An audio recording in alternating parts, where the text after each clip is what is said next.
Oi, eu sou o Goten, tudo bem com vocês? Antes do vídeo começar, eu queria agradecer muito os destaques semanais. De verdade, galera, vocês não sabem quanto vocês me ajudam ao comentar ou interagir com o vídeo. Vocês simplesmente me ajudam a ter forças para continuar. E é claro, antes do vídeo começar, não se esquece de deixar o seu like, compartilhar o vídeo, se inscrever e hypar, que é muito importante, e também nunca se esqueça de seguir a Cristo. Enfim, sem mais enrolação, bora pro vídeo.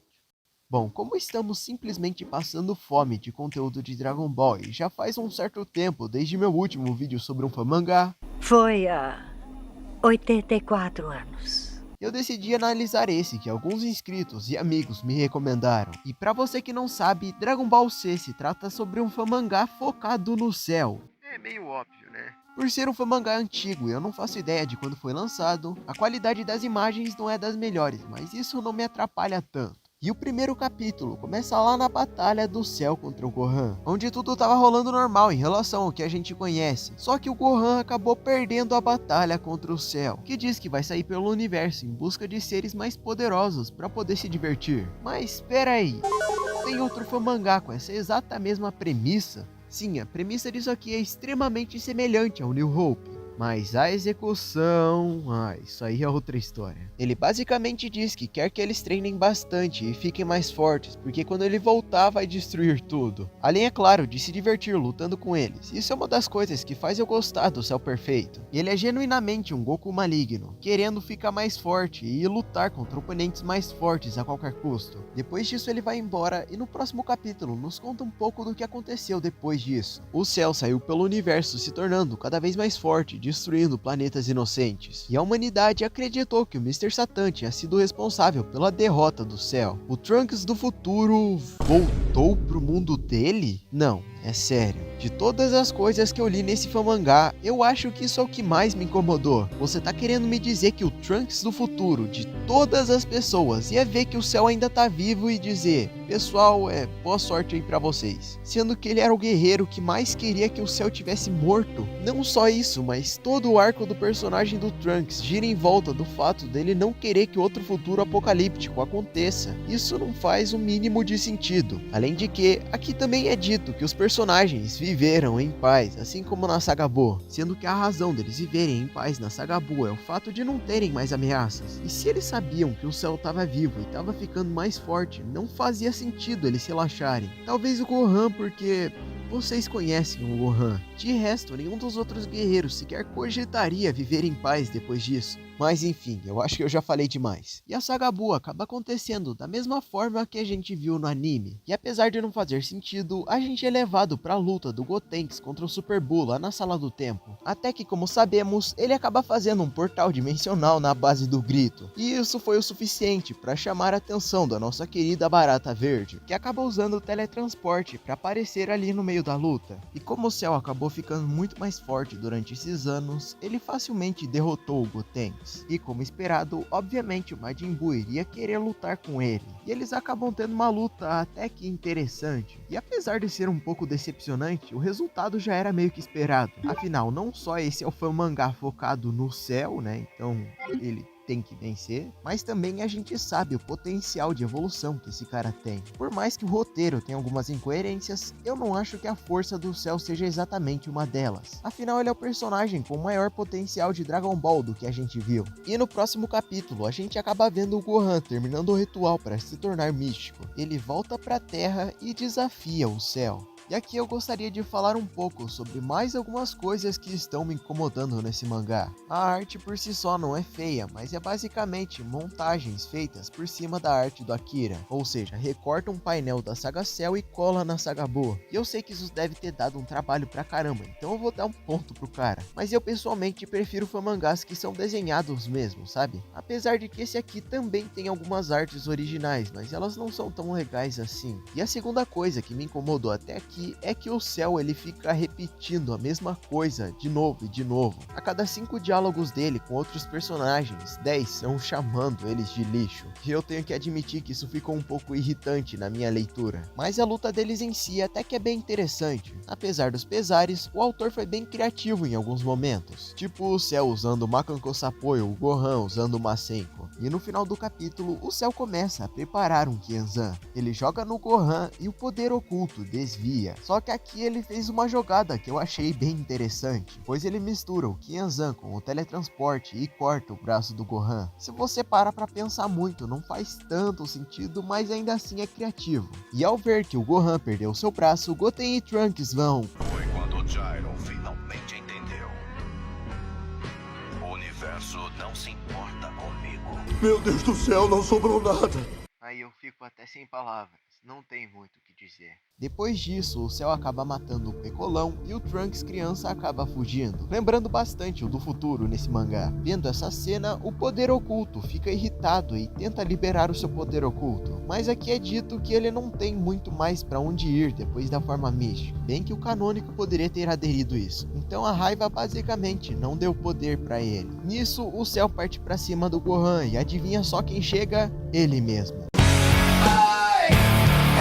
Só pra morrer um segundo depois. E agora que todo mundo tá morto, pra ser uma batalha justa, o Goku finalmente chegou. E a batalha dos dois até que é legalzinha. O Goku usa o Super Saiyajin 3 contra o Cell. Mas teve algo que me incomodou bastante quando eu vi isso aqui. A forma que o Goku usa o punho do dragão aqui é totalmente errada. O punho do dragão não é só um ataque de energia. A forma que ele é representado aqui, a forma que o Cell fica depois do ataque, não faz nenhum sentido com a técnica. E levando em consideração que já foi mostrado antes, se o roteiro fosse coerente era pro Cell ter virado poeira cósmica. Mas tudo bem, dá pra passar pano, porque é o mangá do Cell. E parece que não há mais esperança, pois o Goku tá sem energia, mas o nosso calvo favorito finalmente acaba aparecendo. E assim como em todo mangá duvidoso, o Vegeta faz merda e estraga tudo, pois o Goku oferece o Potara pro Vegeta e o Vegeta simplesmente ignora, indo atacar o Cell, que é claro, não deu muito certo aqui e o Cell acabou explodindo tudo. Então o Goku se levanta e começa a fazer a sua Genkidama.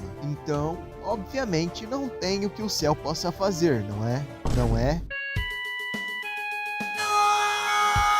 Sim, vocês não viram errado. O Cell fez outra Genkidama para rebater a Genkidama do Goku. Não tem muito o que dizer. No vídeo do Dragon Ball X eu já disse que quando o mangá conspira muito pro vilão ganhar, fica ruim. E é exatamente o que acontece com o Cell tirando habilidades que não fazem muito sentido, só para poder vencer. Então, curiosamente, a Genkidama do Cell é mais poderosa e ele acaba derrotando o Goku. Agora, em um mundo sem esperança, o Cell acaba fazendo vários Cells Juniores para destruir o mundo e ele pegar as esferas do dragão, que coincidentemente agora o Cell sabe que existem, porque antes de morrer o Goku acabou falando sobre elas. Então ele lê a mente do Dendê, e acaba voltando para sua busca pelo universo para achar um oponente digno. Nisso, os Cell Juniores pegam as esferas do dragão e ficam cuidando do Dendê para que ele não acabe morrendo. Já o próximo capítulo não tem muito o que dizer. Tudo que ele nos mostra é a jornada do Cell durante esses 28 anos que ele ficou fora da Terra. Sim, nós tivemos um time skip de 28 anos.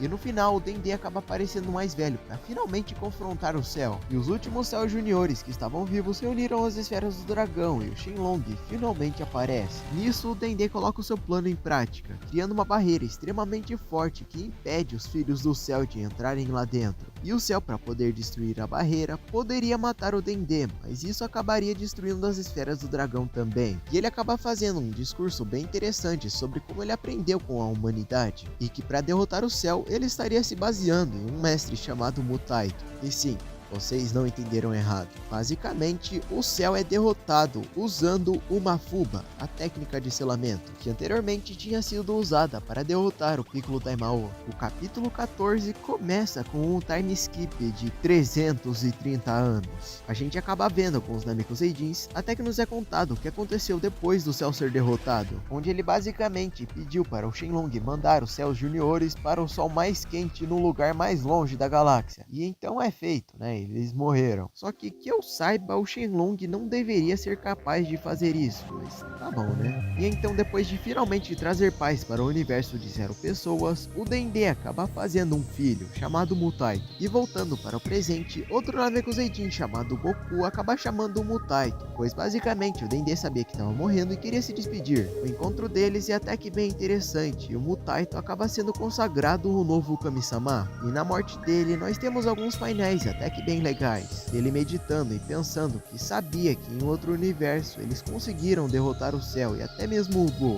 E ele viu um futuro cheio de alegria e paz pela frente, coisa que ele não via mais antes por causa do céu. E no final, ao chegar no outro mundo, ele acaba reencontrando com seus amigos e guerreiros que acabaram morrendo, tendo assim uma espécie de final feliz. Menos pro Vegeta, a alma dele simplesmente parou de existir. Brutal, não sobrou nada pro Vetinha.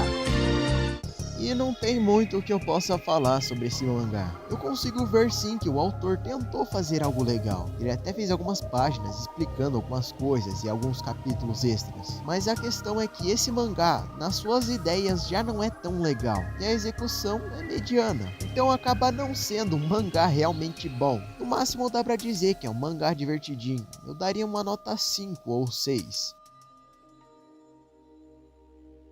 Mas, enfim. Concordam comigo? Discordam? Não se esquece de deixar nos comentários. É claro, muitas das vezes você pode estar se sentindo mal, seja porque alguém falou besteira pra você, você teve um dia ruim, ou até mesmo porque você acabou errando muitas vezes. Mas eu quero que você saiba que você não pode deixar esse sentimento de culpa e de tristeza ficar na sua cabeça. Muitas das vezes nós damos palco para as coisas ruins e nos esquecemos de agradecer pelas coisas boas, fazendo esse sentimento se acumular na nossa cabeça. E é por isso que eu quero que você fale com Deus, porque Ele é o único que realmente pode te ajudar. E é claro, também não se esquece de deixar o seu like, compartilhar o vídeo, se inscrever e hypar, que é muito importante e vocês me dão forças para continuar. Muito obrigado pelo amor e carinho de vocês e nunca se esqueçam de seguir a Cristo. Eu espero que tenham gostado do vídeo e valeu, falou e fui!